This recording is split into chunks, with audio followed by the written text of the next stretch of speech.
चलिए, तो लिगेंड के बारे में हमने बात की थी, टाइप्स ऑफ लिगेंड के बारे में बात की थी। जो लिगेंड होते हैं वो डोनर एटम के बेसिस पे मोनोडेंटेट, बाइडेंटेट, पॉलीडेंटेट और एम्फीडेंटेट होते हैं। एक दंतो लिगेंड जिनमें एक दाता परमाणु पाया जाता है, द्विदंतो लिगेंड जिनमें दो दाता परमाणु पाए जाते हैं, बहुदंतो लिगेंड जिनमें दो से ज़्यादा मतलब 3, 4, 5, 6 लिगेंड 6 दाता परमाणु हो तो उनको त्रिदंतुक, चतुर्दंतुक, पंचदंतुक और षष्ठदंतुक लिगेंड के नाम से हम जानते हैं।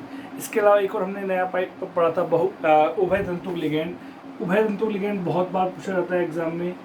उभय दंतुक लिगेंड, उभय दंतुक लिगेंड के बारे में बात बताई थी मैंने आपको कि ऐसे एक दंतुक लिगेंड जिनमें दो भिन्न भिन्न दाता परमाणु उपस्थित हों, मतलब कि एक समय में केवल एक दाता परमाणु ही अपने इलेक्ट्रॉन युग्म केंद्रीय धातु परमाणु को प्रदान करता है और केंद्रीय धातु परमाणु को प्रदान करके और उपसहसंयोजक बंध का निर्माण करता है। जैसे एग्जाम्पल मैंने बताया था आपको, नाइट्रो।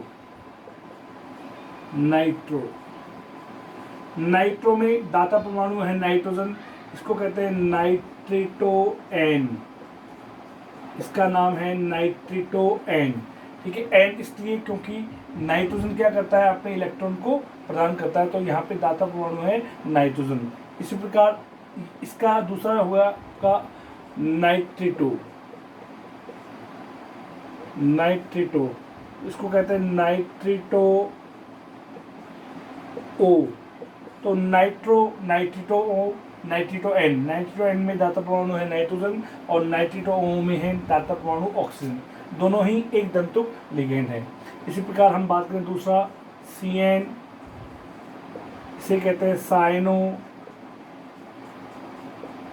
और NC इसे कहते हैं आइसोसाइन।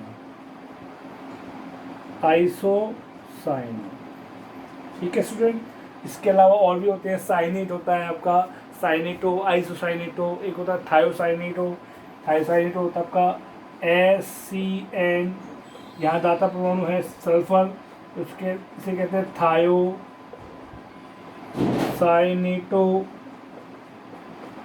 इसका उभय तंतु लिगेंड हो जाएगा दूसरा NCS, आइसो थायोसाइनेटो। तो ऐसे एक दंतुक लिगेंड जिनमें दो भिन्न भिन्न प्रकार के दाता परमाणु पाए जाते हैं उन्हें उभय दंतुक लिगेंड कहा जाता है। अगर हम बात करें जैसे MnO2, ठीक है, या फिर MONO, ठीक है, यहाँ पे दाता परमाणु है नाइट्रोजन और यहाँ पे दाता परमाणु है ऑक्सीजन। तो ये सब है आपके उभय दंतुक लिगेंड। चलिए नेक्स्ट हम बात करते हैं उप सह संयोजन संख्या, या हम बोलते हैं इसे कोऑर्डिनेशन नंबर। तो अगर हम डेफिनेशन की बात करें, परिभाषा की बात करें कि उप सह संयोजन संख्या होती क्या है, तो स्टूडेंट ध्यान दें कि किसी भी कोऑर्डिनेशन कंपाउंड में केंद्रीय धातु परमाणु से जुड़े हुए एक दंतुक लिगेंडों की संख्या, एक दंतुक लिगेंडों की संख्या, एक दंतुक लिगेंडों की संख्या, नंबर ऑफ मोनोडेंटेट लिगेंड, कि किसी भी उपसहसंयोजक यौगिक में केंद्रीय धातु परमाणु से जितने एक दंतुक लिगेंड जुड़े होते हैं उनका जो नंबर है उसे उपसहसंयोजक संख्या के नाम से जानते हैं। फॉर एग्जाम्पल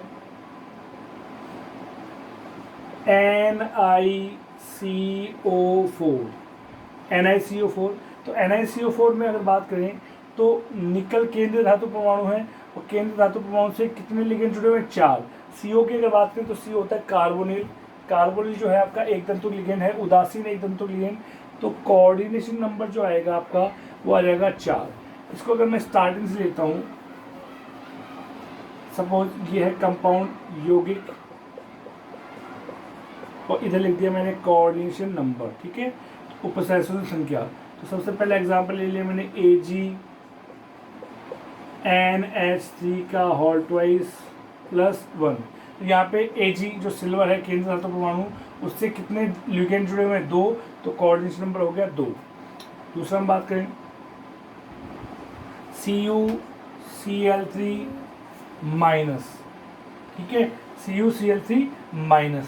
यहाँ पे कितने लिगेंड जुड़े हुए हैं? 3, तो कोऑर्डिनेशन नंबर होगा 3।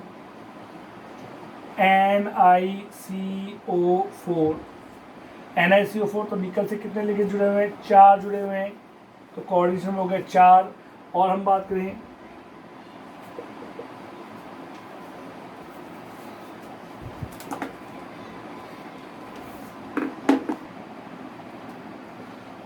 एग्जाम्पल FeCO5, तो यहाँ पे Fe से कितने CO जुड़े हुए हैं? 5, तो इसका कोऑर्डिनेशन नंबर हो गया 5।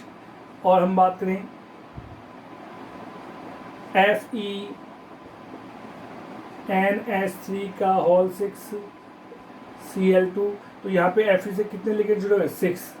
तो यहाँ पे अगर बात करें उप संयोजन संख्या की, कोऑर्डिनेशन नंबर की, तो किसी भी कोऑर्डिनेशन कंपाउंड में सेंट्रल मेटल आयन, केंद्रीय धातु परमाणु या आयन से जितने एक दंतुक लिगेंड जुड़े होते हैं उनकी संख्या को हम उप संयोजन संख्या के नाम से जानते हैं। पहले वाले एग्जाम्पल में 2 है, दूसरे वाले में 3 है, तीसरे वाले में 4, चौथे वाले में 5 और पांचवें में 6 है, ठीक है। मिनिमम कम से कम कितने लिगेंड होंगे आपके? 2 होंगे, ठीक है। चलिए, अब ये तो थी बात एक तंतुक लिगेंड की, लेकिन अगर किसी यौगिक में एक तंतुक लिगेंड नहीं है और आपको द्वितंतुक लिगेंड दे दी जाए, फॉर एग्जांपल अगर मैं बात करूं इस वाले एग्जांपल की, CuEn का होल ट्वाइस +2। अब अगर स्टूडेंट्स मैं आपसे पूछूं कि इस वाले यौगिक में कॉपर की कोऑर्डिनेशन नंबर कितनी है, तो अगर इसकी बात करें तो En जो है वो है द्वितंतुक लिगेंड। En जो है उसे कहते हैं द्विदंतुक लिगेंड, द्विदंतुक लिगेंड, या इसको कहते हैं बाइडेंटेट लिगेंड। फॉर्मूला होता है इसका CH2 NH2 और NH2, एक दाता परमाणु ये हो गया और एक दाता परमाणु ये हो गया, ठीक है। तो अब द्विदंतुक लिगेंड की अगर बात करें तो द्विदंतुक लिगेंड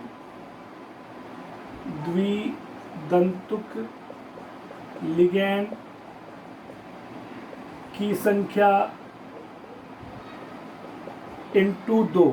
अगर द्विदंतुक लिगेंड हो तो उसके लिए हम क्या करेंगे? जितने भी द्विदंतुक लिगेंड है उसको 2 से मल्टीप्लाई कर लेंगे। अगर त्रिदंतुक लिगेंड हो, तो त्रिदंतुक लिगेंड में 3 दाता परमाणु होते हैं, इसलिए 3 से मल्टीप्लाई करेंगे। चतुर्दंतुक लिगेंड के लिए हम 4 से मल्टीप्लाई करेंगे। पंच दंतुक लिगेंड हो तो उसको हम 5 से, और षष्ठ दंतुक लिगेंड हो तो उसको हम 6 से मल्टीप्लाई कर लेंगे, ठीक है। तो अगर इस वाले एग्जांपल की बात करें तो En द्विदंतुक लिगेंड है, कितने हैं? 2 हैं, तो 2 × 2 कितना हो गया? 4। तो इस वाले कंपाउंड में कोऑर्डिनेशन नंबर आ गया 4, ठीक है। और हम एग्जांपल देखें, CrEn का होल थ्राइस +3, तो कोऑर्डिनेशन नंबर हो गया, द्विदंतुक लिगेंड कितने हैं? 3, 3 × 2 = 6। अगर हम बात करें कोई एग्जांपल Cr डाइइन का होल ट्वाइस +3, तो डाइइन जो है आपका वो त्रिदंतुक लिगेंड है। तो त्रिदंतुक लिगेंड की बात करें तो ये त्रिदंतुक लिगेंड है, कितने हैं? 2, तो 2 × 3, एक त्रिदंतुक लिगेंड में 3 दाता परमाणु है, तो 2 में कितने होंगे? 2 × 3 = 6। तो इस वाले कंपाउंड में Cr का कोऑर्डिनेशन नंबर कितना हो गया? आपका 6 है।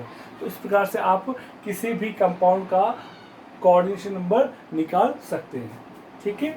चलिए,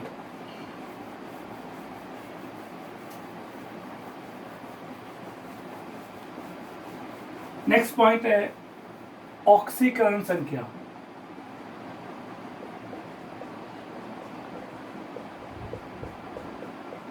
ऑक्सीकरण संख्या, ऑक्सीडेशन नंबर। तो ऑक्सीडेशन नंबर की अगर बात करें, अपन डिफाइन करें, परिभाषित करें तो किसी भी उपसहसंयोजक यौगिक में केंद्रीय धातु परमाणु पर जो आवेश उपस्थित होता है, आवेश की मात्रा को ऑक्सीकरण संख्या के नाम से जाना जाता है, ऑक्सीकरण अंक या ऑक्सीकरण संख्या कहा जाता है। फॉर एग्जाम्पल जैसे हम बात करें NiCl4-2, इसका मुझे ऑक्सीजन संख्या निकालनी है। तो जिसका मुझे ऑक्सीजन संख्या निकालनी है उसके लिए हम मानते हैं x मान लिया प्लस Cl, एक Cl के ऊपर माइनस का 1 आवेश होता है, तो यहाँ पे Cl का नंबर है 4 माइनस 1 इज इक्वल टू, अब यहाँ पे अगर प्लस है तो is equal to plus charge होगा, अगर जीरो चार्ज है कोई चार्ज नहीं तो जीरो होगा, और माइनस है तो माइनस का 2, x plus minus -4 is equal to -2, x is equal to -2 plus 4, x is equal to +2, it means x is equal to second. तो निकल की जो ऑक्सीजन नंबर निकल के आ रही है इस कंपाउंड में NiCl4-2 में, वो आ रही है +2 मतलब सेकेंड, निकाल सकते हैं। अगर हम और बात करें दूसरे एग्जांपल की तो CuNH3 ठीक है, तो इसका निकालते हैं अपन कॉपर का x प्लस NH3 4 है, एक NH3 पे चार्ज होता है 0 प्लस सल्फेट पे चार्ज होता है -2 इज इक्वल टू, ये एक न्यूट्रल मॉलिक्यूल है तो चार्ज हो जाएगा 0, तो x 4 + 0 is equal to 0 plus -2 is equal to 0, तो x is equal to +2, it means second oxygen state जो है वो कॉपर की आ जाएगी, निकाल सकते हैं इस प्रकार से। और हम देखें आयन पॉजिटिव हो, जैसे मान लो ये दे दिया जाए आपको K4FeCN6, ठीक है। तो पोटेशियम की बात करें तो पोटेशियम पे चार्ज होता है प्लस का 1, ये देखिए lithium, sodium, potassium, rubidium, caesium, इन सब पे चार्ज होता है +1, ये थोड़ा आगे आप ध्यान दें, आगे काम में आएगा। और एक अमोनियम NH4+, इसी प्रकार beryllium, magnesium, calcium, strontium, barium, इन सब पे चार्ज होता है +2। तो पोटेशियम पे +1 चार्ज है तो 4 पोटेशियम, तो 4 × +1 plus x plus 6 -1 is equal to 0 इसलिए क्योंकि ये न्यूट्रल मॉलिक्यूल है, तो 4 × 4 + 4 plus x -6 is equal to 0, x -2 is equal to 0, x is equal to +2, it means second oxygen state आ जाएगी Fe की, Fe जो आपका आयरन है आपका। इस प्रकार कॉपर की भी सेकेंड और निकल की भी सेकेंड। इस प्रकार से हम किसी भी कंपाउंड में सेंट्रल मेटल आयन जो होता है, केंद्रीय धातु परमाणु या आयन, उसकी ऑक्सीजन संख्या का निर्धारण कर सकते हैं। ये 0 भी हो सकती है, ठीक है, लेकिन ध्यान रहे कि जो आपका मेटल है, मेटल की ऑक्सीजन संख्या कभी नेगेटिव नहीं होगी। क्यों? क्योंकि सेंट्रल मेटल आयन जो होते हैं वो हमेशा इलेक्ट्रॉन लूज करेंगे, और लूज करके हमेशा क्या बनाएंगे, आपके कैटायन ही बनाएंगे, धनायन का निर्माण ही करते हैं। तो थोड़ा सा ये आप ध्यान रख लेना। और ऑक्सीजन अंक निकालने के लिए आपको ये भी थोड़ा ध्यान रखना पड़ेगा कि आपके पास जो लिगेंड्स हैं आपके दिए हुए हैं, आपके लिगेंड जो धातु परमाणु दिए हुए हैं, उनका आपको आवेश पता हो, ठीक है। जैसे कुछ एक एग्जांपल मैं करवा देता हूँ आपको।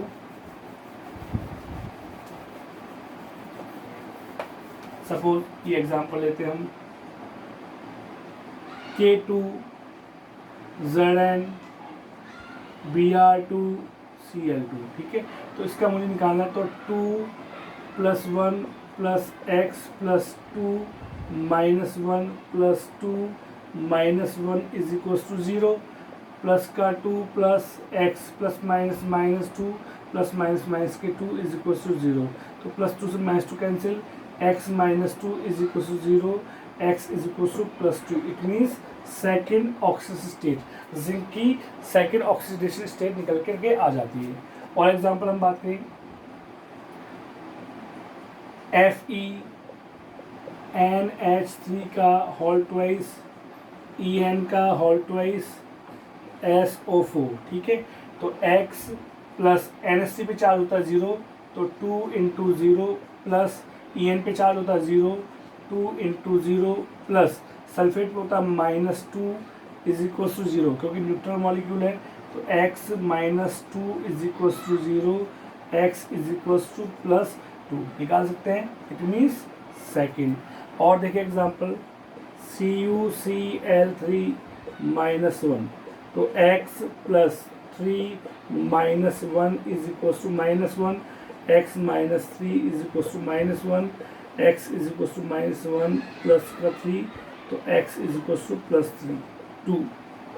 It means second oxygen state निकल करके आ जाएगी। ठीक है, निकाल सकते हैं इस प्रकार से। और देखिए अपन हो सकता है जीरो भी हो, NiCO4 निकल की होगी x plus 4 into 0 is equal to 0, तो x is equal to 0।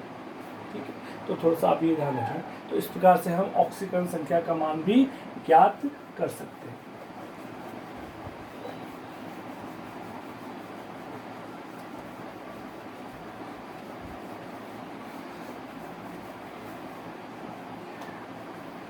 Next आता है उपसहसंयोजन बहुफलक। नेक्स्ट आता है आपका 8 पॉइंट हो गया, 9 पॉइंट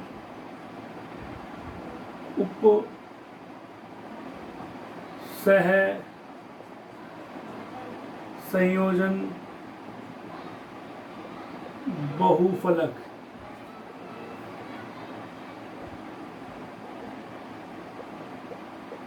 कोऑर्डिनेशन पॉलीहेड्रोन।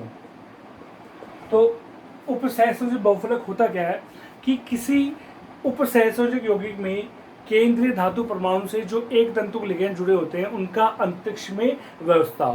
ठीक है, कि जो लिगैंड है उनका अंतरिक्ष में जो व्यवस्था है, अरेंजमेंट है, वो किस प्रकार से होगा, उसे हम उपसहसंयोजक बहुफलक के नाम से जानते हैं। जैसे हम बात करें स्टूडेंट्स, कोऑर्डिनेशन नंबर, इसके बाद में संकरण हाइब्रिडाइजेशन, उसके बाद में बात करें हम व्यवस्था के बाद में बात करें हम बंद कोण, बंद कोण के बाद में बात करें हम उदाहरण। ठीक है, तो सबसे पहले आता है कोऑर्डिनेशन नंबर 2। मैंने बताया था आपको कि सबसे लीस्ट जो है आपके मिनिमम जो है आपके 2 लिगैंड होंगे। तो अगर किसी केंद्र धातु परमाणु में 2 लिगैंड जुड़े हुए, कोऑर्डिनेशन नंबर अगर 2 आता है तो संकरण होगा उसका sp। ठीक है, व्यवस्था किस प्रकार से होगी, m l और l। ये m है आपका मेटल आयन, धातु आयन, और l है आपके लिगैंड। तो ये लिगैंड है, तो जो व्यवस्था दिख रही है आपको, बंद कोण दिख रहा है आपको 180 डिग्री का। एग्जाम्पल की बात करें तो Ag NH3 का होल ट्वाइस प्लस 1। ठीक है, उसके बाद में बात करें हम 3 हो अगर, तो 3 हो आपके पास, तो 3 के लिए क्या हो जाएगा आपका sp2 हो जाएगा संकरण। sp2 संकरण के लिए व्यवस्था क्या होगी आपकी m l। ये जो व्यवस्था है, इसको पहले वाली व्यवस्था को हम कहेंगे रेखीय ज्यामिति हो जाएगी। तो दूसरे वाले में क्या हो जाएगा आपका l और l। त्रिकोणीय समतलीय हो जाएगी। बंद कोण का मान होगा 120 डिग्री का। ठीक है, तीनों आप देख सकते हैं, तीनों जो बॉन्ड है आपके 120 डिग्री के होंगे। ठीक है, और ज्यामिति जो होगी, आकृति वो होगी त्रिकोणीय समतलीय। इसका एग्जांपल होगा CuCl3 -1। नेक्स्ट है कोऑर्डिनेशन नंबर 4। अब थोड़ा ध्यान दें, कोऑर्डिनेशन नंबर 4 में जो है वो संकरण 2 प्रकार से हो सकते हैं। पहला संकरण होता है sp3। अगर sp3 संकरण है तो व्यवस्था किस प्रकार से होगी student, m l l l और l। इस प्रकार से जो आकृति आएगी वो आएगी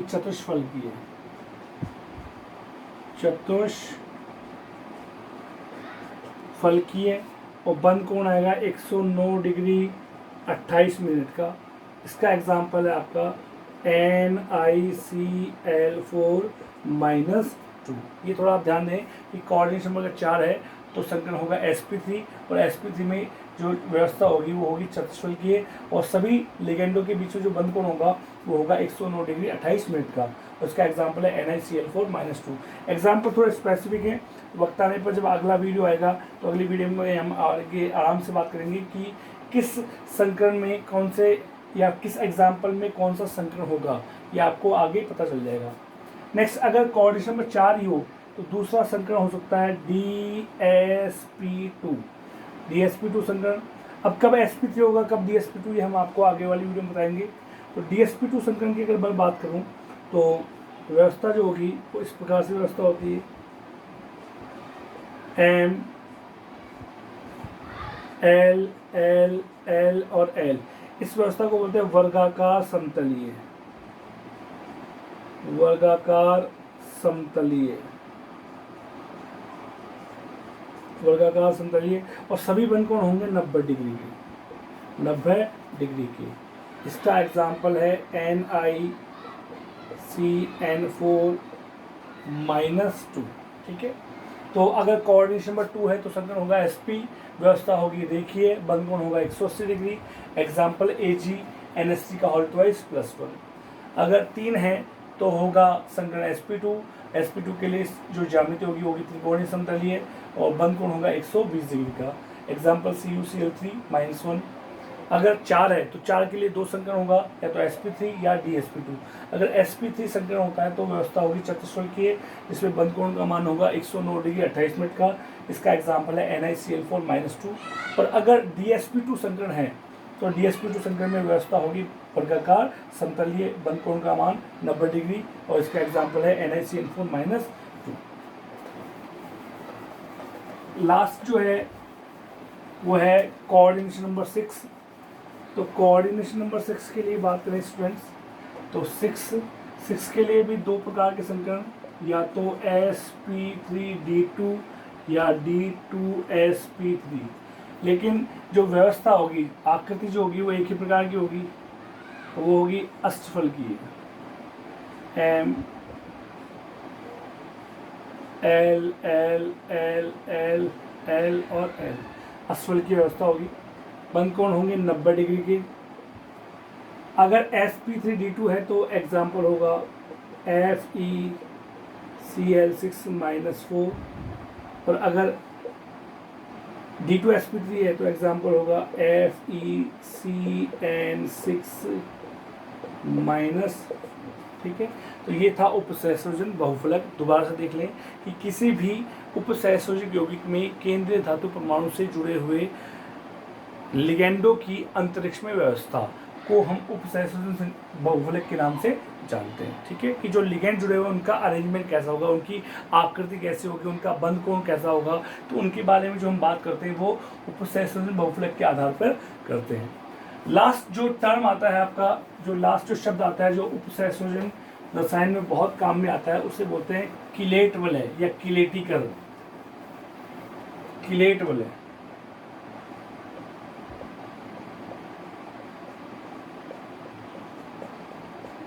किलेट वलय।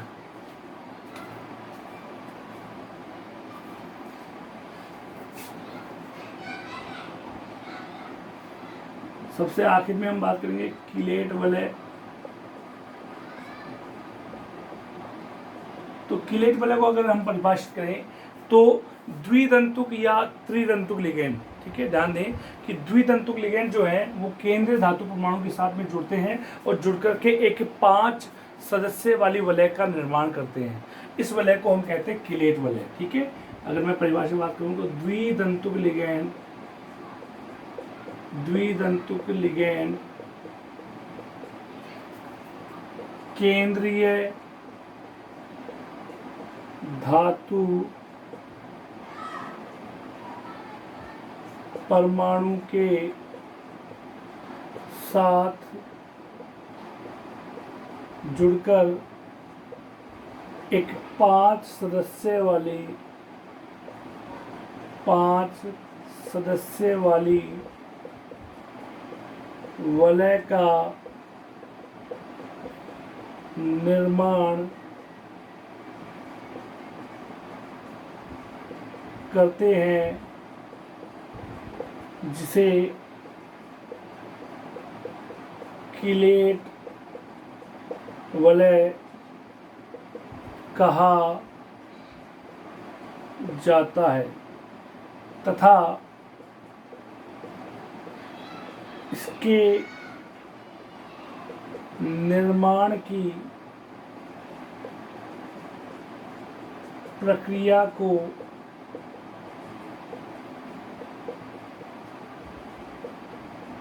किलेटीकरण कहा जाता है। ठीक है, कि द्वितंतु के लिगैंड केंद्रीय धातु परमाणु के साथ में जुड़ करके एक 5 सदस्य वाली वलय का निर्माण करते हैं जिसे किलेट वलय कहा जाता है, और इसके निर्माण की प्रक्रिया को किलेटीकरण कहते हैं। फॉर एग्जाम्पल NiEn का होल ट्वाइस +2। तो अगर निकल की बात करूँ मैं तो निकल से NH2 CH2 CH2 और NH2। इसी प्रकार से NH2 CH2 CH2 और NH2, और चार्ज है इसके ऊपर प्लस का। दिख रहा है आपको आराम से, 1 2 3 4 5 एक वलय, 1 2 3 4 5 दो वलय। तो यहाँ पे कितनी किलेट वलय है? किलेट वलय की संख्या हो गई यहाँ पे 2। समझ आई बात? ठीक है। अब एक चीज थोड़ा ध्यान देना कि स्थायित्व, किसी भी उपसहसंयोजक यौगिक का जो स्थायित्व है वो समानुपाती होता है किलेट वलय की संख्या। किलेट वलय की संख्या के यौगिक का स्थायित्व होता है कि जितनी किलेट वलय होंगी उतना ही यौगिक का स्थायित्व भी ज़्यादा होगा। ठीक है, तो ये जो हमने बात की ये थी उपसहसंयोजन रसायन से संबंधित शब्द। ठीक है, जिनमें हमने 10 बात की। ठीक है, पहले हमने बात किया उपसहसंयोजन क्षेत्र, दूसरा हमने बात किया आयनन क्षेत्र, तीसरा बात किया हमने उपसहसंयोजन सत्ता, चौथा बात किया हमने केंद्रीय धातु परमाणु, पांचवा बात किया हमने लिगैंड, छठा बात किया हमने उपसहसंयोजन संख्या, सातवां हमने बात किया ऑक्सीजन संख्या, आठवां बात किया हमने